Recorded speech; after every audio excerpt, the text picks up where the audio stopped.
पिछले 47 वर्षों से समय इस्लामी गणराज्य का सबसे भरोसेमंद हथियार रहा है। हर वह संकट जिसका शासन ने कभी सामना किया, ये इंतजार करके ही टिका रहा।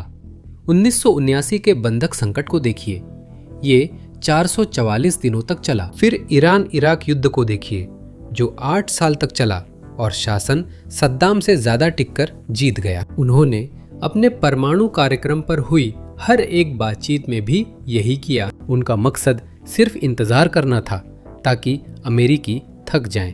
हर संघर्ष में सैन्य या कूटनीतिक, इस्लामी गणराज्य जानता था कि उसके पास दुश्मनों से ज्यादा समय है। हालांकि IRGC के लिए दुर्भाग्य से अब वह समीकरण अब बदल रहा है और ये बदलाव अमेरिकी नाकेबंदी की वजह से हो रहा है। देखिए, उस शांति योजना में जो ईरान ने 2 दिन पहले संयुक्त राज्य अमेरिका को सौंपी थी, शासन मांग कर रहा है कि नाकेबंदी 30 दिनों से भी कम समय में हटा दी जाए। ऐसा इसलिए है क्योंकि जब उनकी अर्थव्यवस्था को दबाया जा रहा है तो समय वास्तव में ईरान के पक्ष में नहीं है।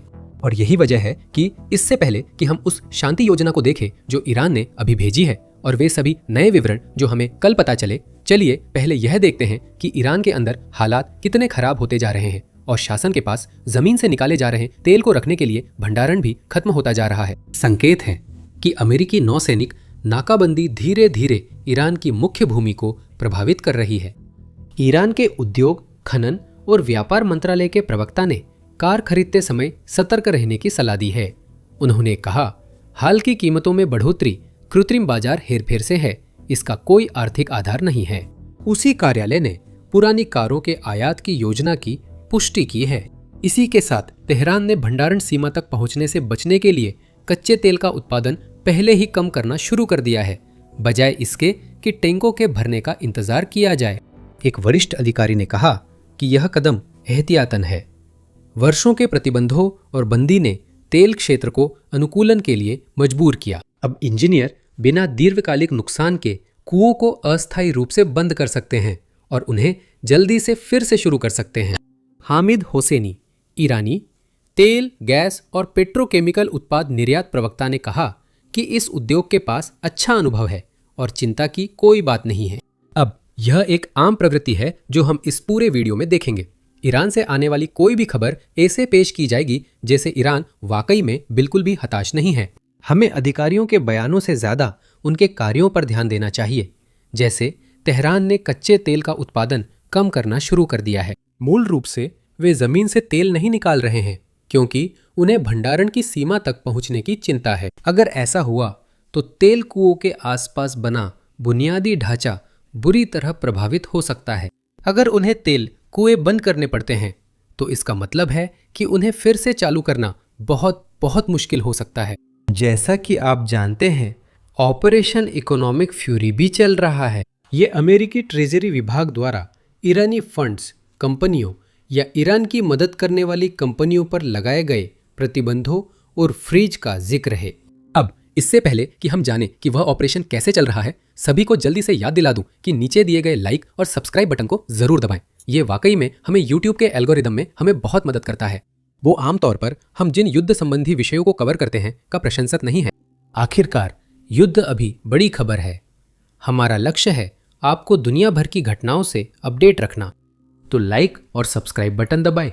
अब लौटते हैं ऑपरेशन इकोनॉमिक फ्यूरी पर। अभी आज सुबह सेक्रेटरी बेसेंट ने एक इंटरव्यू दिया और उन्होंने इस ऑपरेशन के बारे में क्या कहा वो सुनिए। क्या आप हमें ईरान पर कसे जा रहे आर्थिक शिकंजे के बारे में कोई अपडेट दे सकते हैं? क्या आप अभी भी ईरान या ईरान के साथ व्यापार करने वालों पर सेकेंडरी प्रतिबंध या अन्य प्रतिबंध लगाने की योजना बना रहे हैं? मारिया, आपको और दर्शकों को याद दिला दूं, ये सब पिछले मार्च में ट्रंप के अधिकतम दबाव आदेश से शुरू हुआ और 3 हफ्ते पहले राष्ट्रपति ने मुझे और ट्रेजरी विभाग को आर्थिक कहर शुरू करने का आदेश दिया था। इसे ऐसे समझें कि पिछले 12 महीनों से हम मैराथन दौड़ रहे थे और अब फिनिश लाइन की ओर तेज भाग रहे हैं। और मैं आपको बता सकता हूं कि हम शासन का दम घोट रहे हैं और वे अपने सैनिकों को वेतन देने में असमर्थ हैं। ये एक असली आर्थिक नाकाबंदी है और ये सरकार के सभी हिस्सों में है। सभी लोग पूरी ताकत से लगे हुए हैं। ये नाकाबंदी हमारी महान नौसेना कर रही है। कोई भी जहाज वहां से नहीं गुजर रहा है और हमने उन सभी पर दबाव बढ़ा दिया है जो IRGC की मदद के लिए ईरान में पैसे भेजने की कोशिश कर रहे हैं। वे एक भ्रष्ट संस्था हैं, सालों से ईरानी जनता से चोरी कर रहे हैं। उनका पैसा विदेशों में है, जिसका हमने पता लगा लिया है और आगे भी लगाते रहेंगे। संघर्ष खत्म होने के बाद हम ईरानी जनता के लिए संपत्तियां सुरक्षित रखेंगे। उन्होंने यह भी बताया कि ईरान ने किस तरह गल्फ देशों, खासकर UAE पर हमला करके खुद अपने ही पैर पर कुल्हाड़ी मारी, क्योंकि UAE एक ऐसा देश रहा है जो तब भी नजरअंदाज करने को तैयार था जब IRGC UAE के अंदर कंपनियों या शेल कंपनियों का इस्तेमाल प्रतिबंधों से बचने के लिए कर रहा था। लेकिन जब युद्ध के दौरान ईरान ने UAE पर 2000 मिसाइलें और ड्रोन दागे, तो अब UAE के अधिकारी नजरअंदाज करने को तैयार नहीं हैं। वास्तव में अब वे इन ईरानी खातों का पता लगाने में बहुत सक्रिय हो गए हैं और मूल रूप से वहां मौजूद सारी रकम को फ्रीज कर रहे हैं। ये रहा सचिव बसंत का वो अपडेट, सुनिए। उन्होंने वास्तव में गलत आकलन किया जब उन्होंने अपने खाड़ी पड़ोसियों पर बमबारी करना शुरू किया। और इसके जवाब में खाड़ी के पड़ोसी, जिन्हें मैं ईरानी IRGC के पैसे, ईरानी शासन के पैसे को अपनी बैंकिंग प्रणाली में आने देने के मामले में कुछ हद तक उदार कहूँगा, उन्होंने बहुत खुलकर सहयोग किया है और आगे आकर हमें विवरण दिए हैं और हमें उन संपत्तियों को फ्रीज करने की अनुमति दी है। तो IRGC अपने चुराए हुए संपत्तियों को सालों, दशकों, 47 सालों तक देखती रही है, जो अब फ्रीज हो रही हैं और बहुत जल्दी बर्बाद हो रही हैं। UAE ने फैसला किया है कि OPEC उनके लिए नहीं है। अधिकांश एकाधिकार अंततः अपने ही बोझ से टूट जाते हैं। मारिया, हम इस पर अभी या थोड़ी देर में बात कर सकते हैं। लेकिन इससे मुझे बहुत आशावाद मिलता है कि इस संघर्ष के बाद तेल की कीमतें पहले की तुलना में काफी कम होंगी। या साल की शुरुआत में या 2020-2025 में किसी भी समय। इस सिस्टम में एक जगह रिसाव है जिसका इस्तेमाल ईरान अपनी अर्थव्यवस्था बचाने या उसकी मौत टालने के लिए करता रहा है, और वह रिसाव असल में ईरानी पाकिस्तानी सीमा है। जैसा कि आप स्क्रीन पर देख सकते हैं, कई ट्रक और मोटरसाइकिलें एक तरफ से तेल या सामान दूसरी तरफ ले जा रही है। ये ईरान का तरीका है अमेरिकी नौसैनिक नाकाबंदी को चकमा देने का, जिसने उसकी व्यापार, निर्यात और आयात को रोक दिया है। ये थोड़ा हैरान करने वाला है क्योंकि लगता है पाकिस्तान अमेरिका के पक्ष में है, जबकि अमेरिका उसकी काफ़ी मदद करता है। मुझे लगता है पैसे का यहाँ सब पर दबदबा है। पाकिस्तान एक सैन्य तानाशाही जैसा है। वहाँ नागरिक सरकार है, पर उसके पास ज़्यादा ताकत नहीं है। अर्थव्यवस्था का सैन्य पक्ष हर महत्वपूर्ण चीज़ को नियंत्रित करता है, और दुर्भाग्यवश ईरान पाकिस्तान सीमा पर जो सारी तस्करी हो रही है, उससे सेना को भारी मुनाफा होता है। शायद यही कारण है कि ये सब हो रहा है। राष्ट्रपति ट्रंप से भी इस पर पूछा गया, क्योंकि ये बड़ी खबर बन गई। अगर अमेरिका ईरानी अर्थव्यवस्था को जकड़ना चाहता है, तो उसका सहयोगी पाकिस्तान ही ईरान को मदद कर रहा है। अब उनका जवाब सुनिए, जो सबसे अच्छा नहीं था।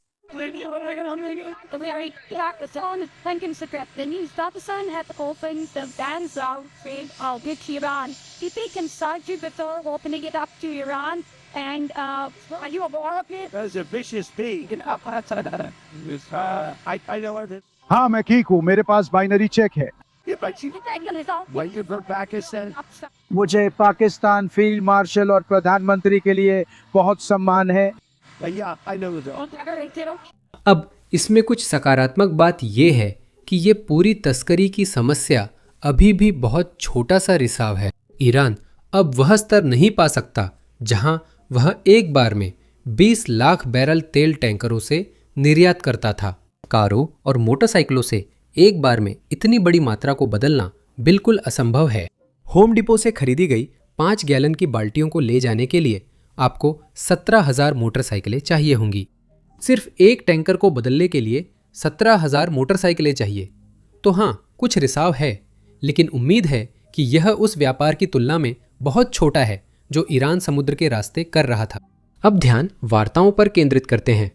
ऐसा लगता है कि हमारे पास कुछ जानकारी है कि ईरान ने जो नया प्रस्ताव अमेरिका को भेजा उसमें क्या क्या शामिल था। इससे पहले कि हम विवरणों में जाएं, जरूरी है जान ले कि सारी जानकारी ईरानी मीडिया से आ रही है। तो एक बात हमें ध्यान में रखनी होगी कि वे केवल वही बातें साझा करेंगे जो ईरान के लिए सकारात्मक है। वे बातें साझा नहीं करेंगे जो ईरान के लिए नकारात्मक है, यानी वे ईरान की दी जाने वाली रियायतों की बात नहीं करेंगे। मुझे लगता है रियायतें शांति योजना में हैं, लेकिन मिली जानकारी में किसी रियायत का जिक्र नहीं है। यही विवरण है। सूत्रों के अनुसार ईरानी योजना के 3 चरण हैं और इसका मकसद 30 दिन में युद्ध विराम को युद्ध समाप्ति में बदलना है। यह योजना गैर आक्रामकता की प्रतिज्ञा का प्रस्ताव देती है, जिसमें इजराइल भी शामिल है, ताकि फिर से युद्ध न छिड़े और पूरे मध्य पूर्व में लड़ाई खत्म हो सके। मुझे लगता है ये लेबनान और इजराइल द्वारा हिजबुल्लाह के खिलाफ युद्ध की बात है। पहला चरण धीरे धीरे हॉर्मुज जलडमरू मध्य खोलेगा और ईरानी बंदरगाहों पर अमेरिकी घेराबंदी हटाएगा। तेहरान समुद्री बारूदी सुरंगों को संभाल सकता है। प्रस्ताव के दूसरे चरण में यह शर्त है कि समय सीमा के बाद ईरान 3.6% पर संवर्धन पर लौट आए, जो शून्य भंडारण सिद्धांत के अनुसार होगा। योजना के तहत अमेरिका, इजराइल, ईरान व उसके सहयोगियों पर हमला नहीं करेंगे और ईरान भी हमले शुरू करने से बचेगा। प्रस्ताव में परमाणु ढांचे को ध्वस्त करने या ईरान की सुविधाओं को नष्ट करने से इनकार किया गया है। प्रतिबंध हटाने में जमे हुए धन की धीरे धीरे रिहाई शामिल है। तीसरे चरण में तेहरान ने अरब पड़ोसियों से रणनीतिक संवाद और पूरे मध्य पूर्व की सुरक्षा प्रणाली का प्रस्ताव रखा। ये सारी जानकारी नहीं है, मेरा अनुमान है। ईरान की रियायतें इसमें नहीं हैं, क्योंकि विवरण ईरानी मीडिया से मिल रहे हैं।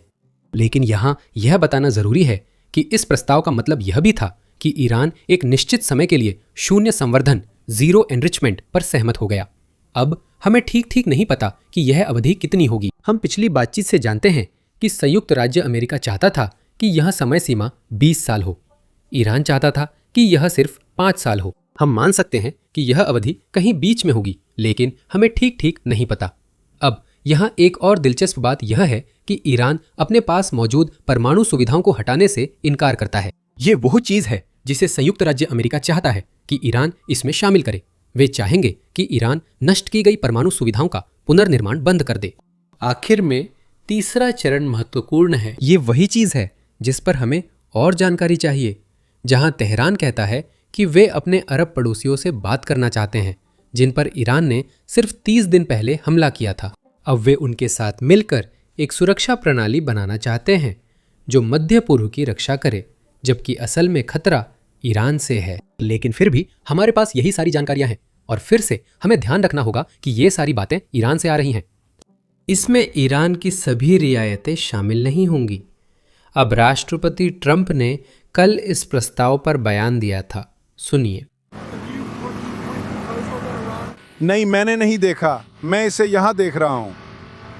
हाँ, मैं आपको इसके बारे में बाद में बताऊंगा, लेकिन रात आपने कहा था कि शायद कोई समझौता न करना आपके लिए बेहतर होगा। मुझे ऐसा करना नहीं पड़ेगा। मैंने ऐसा नहीं कहा था। मैंने कहा था कि अगर हम अभी जाएं तो उन्हें सब कुछ दोबारा बनाने में 20 साल लगेंगे। हम अभी नहीं जा रहे हैं। हम ऐसा करेंगे कि किसी को 2 साल या 5 साल में फिर वापस न जाना पड़े।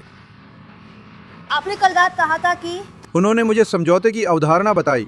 अब वे उसका सटीक शब्दांकन देंगे। उन्होंने ट्वीट किया, मैं ईरान की भेजी योजना की जल्द समीक्षा करूंगा, लेकिन लगता है यह स्वीकार्य नहीं होगी, क्योंकि पिछले 47 वर्षों में उनके कार्यों के लिए उन्होंने अभी तक पर्याप्त कीमत नहीं चुकाई है। आपका ध्यान देने के लिए धन्यवाद। फिर उन्होंने यह भी बात की कि ईरान के पास जो बाकी मिसाइलें हैं उन्हें भी खत्म किया जाए। सुनिए। देखिए, ईरान की मिसाइल बनाने की लगभग 85% क्षमता खत्म कर दी गई है। सही है। सबको भरोसा दिलाया गया कि इसे खत्म करना अच्छा रहस्य है। खैर, मैं इसे खत्म करना चाहता हूँ और मैं चाहता हूँ कि मैं उनके लिए दोबारा उठ खड़े होने की शुरुआत बनूं, ताकि वे फिर से आगे बढ़ सकें। और हाँ, मैं इसे खत्म करना चाहूंगा। ईरान अभी जैसा व्यवहार क्यों कर रहा है, इसे समझने के लिए हमें देखना होगा कि वह यहाँ तक कैसे पहुँचा। इसका मतलब सिर्फ 1979 में इस्लामी क्रांति तक वापस जाना नहीं है। असल में हमें और पीछे जाना होगा, जब 19वीं सदी में काजार वंश ईरान पर शासन कर रहा था, और देखना होगा कि उस समय शासक वर्ग ने जो फैसले लिए थे वे आज भी ईरान को कैसे प्रभावित करते हैं, तो अंदाजा लगाइए। क्या हमारा बहुभागीय पॉडकास्ट आज ही रिलीज हुआ है जिसमें हम यही कर रहे हैं। तो अगर आप उन लोगों में से हैं जिन्हें ईरान के इतिहास में और ये जानने में दिलचस्पी है कि हम आज यहाँ तक कैसे पहुंचे, तो जरूर जाकर इसे सुनें। आप इसे डिस्क्रिप्शन में दिए गए लिंक पर क्लिक करके देख सकते हैं या फिर अपनी स्क्रीन पर एंड स्क्रीन पर क्लिक करके भी देख सकते हैं, यानी अपनी स्क्रीन पर जो वीडियो है उस पर क्लिक करें।